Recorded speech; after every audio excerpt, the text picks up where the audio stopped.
Hello ವೀಕ್ಷಕರೇ, ನಮಸ್ಕಾರ. ಸಿದ್ದಿ ಫುಡ್ಡಿಸ್ಗೆ ಸ್ವಾಗತ.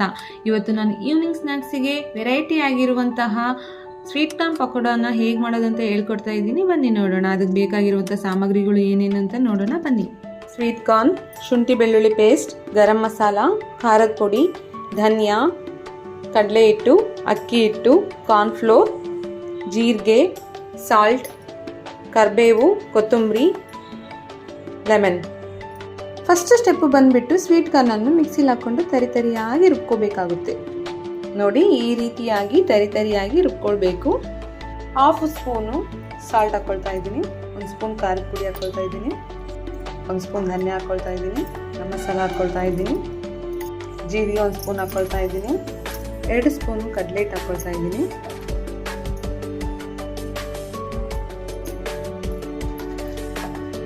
ಎರಡು ಸ್ಪೂನ್ ಅಕ್ಕಿ ಹಿಟ್ಟು ಹಾಕ್ಕೊಳ್ತಾ ಇದ್ದೀನಿ,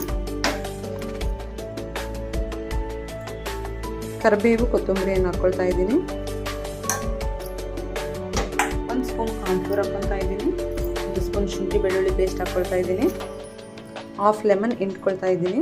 ಈ ರೀತಿಯಾಗಿ ಎಲ್ಲ ಸಾಮಗ್ರಿಯನ್ನು ಸೇರಿಸಿದ ನಂತರ ನಾವು ಈ ರೀತಿ ಕೈಯಿಂದ ಮಿಕ್ಸ್ ಮಾಡ್ಕೊಳ್ಬೇಕು.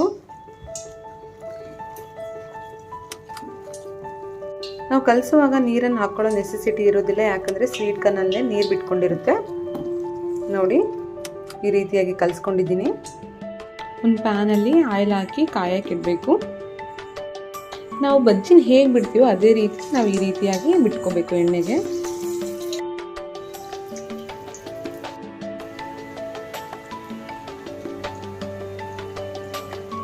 ನೋಡಿ ವೀಕ್ಷಕರೇ, ಎಷ್ಟು ರೋಸ್ಟ್ ಆಗಿ ಮತ್ತು ಕ್ರಿಸ್ಪಿಯಾಗಿ ಬಂದಿದೆ ಅಂತ. ಯಾರ್ಯಾರೆಲ್ಲ ನಾನ್ ವೆಜ್ ತಿನ್ನೋದಿಲ್ವೋ ಅಂಥವ್ರು ಕೂಡ ಈ ರೆಸಿಪಿನ ಟ್ರೈ ಮಾಡಿ ನೋಡಿ. ಯಾಕಂದರೆ ಇದು ಸೇಮ್ ನಾವು ಹೇಗೆ ಕಬಾಬ್ ತಿಂತೀವೋ ಆ ಫ್ಲೇವರು, ಆ ಟೇಸ್ಟೇ ಇರುತ್ತೆ. ಒಂದ್ಸಲ ನೀವು ದಯವಿಟ್ಟು ಮನೇಲಿ ಟ್ರೈ ಮಾಡಿ ನೋಡಿ. ಮಾಡಿದ ಮೇಲೆ ಹೇಗಿತ್ತು ರೆಸಿಪಿ ಅಂತ ಪ್ಲೀಸ್ ಕಮೆಂಟ್ ಬಾಕ್ಸಲ್ಲಿ ಕಮೆಂಟ್ ಮಾಡಿ. ನೋಡಿ ವೀಕ್ಷಕರೇ, ಸ್ವೀಟ್ ಕಾರ್ನ್ ಪಕೋಡ ಸವಿಯಲು ಸಿದ್ಧವಾಗಿದೆ. ಈವ್ನಿಂಗ್ ಸ್ನ್ಯಾಕ್ಸಿಗೆ ತುಂಬಾ ಚೆನ್ನಾಗಿರುತ್ತೆ ವೀಕ್ಷಕರೇ. ನೀವು ಕೂಡ ಖಂಡಿತವಾಗಿ ಟ್ರೈ ಮಾಡಿ ನೋಡಿ. ಈ ರೆಸಿಪಿನ ಟ್ರೈ ಮಾಡಿದ ಮೇಲೆ ಕಮೆಂಟ್ ಬಾಕ್ಸಲ್ಲಿ ಪ್ಲೀಸ್ ನಿಮ್ಮ ಕಮೆಂಟ್ಸನ್ನು ತಿಳಿಸಿ. ಇದೇ ರೀತಿಯಾಗಿ ಸಪೋರ್ಟಿವ್ ಆಗಿರಿ ಅಂತ ನಾನು ಕೇಳ್ಕೊಳ್ತಾ ಇದ್ದೀನಿ. ಈ ರೆಸಿಪಿ ನಿಮಗೆ ಇಷ್ಟವಾಗಿದ್ದರೆ ದಯವಿಟ್ಟು ಲೈಕ್ ಮಾಡಿ, ಶೇರ್ ಮಾಡಿ, ಸಬ್ಸ್ಕ್ರೈಬ್ ಮಾಡಿ.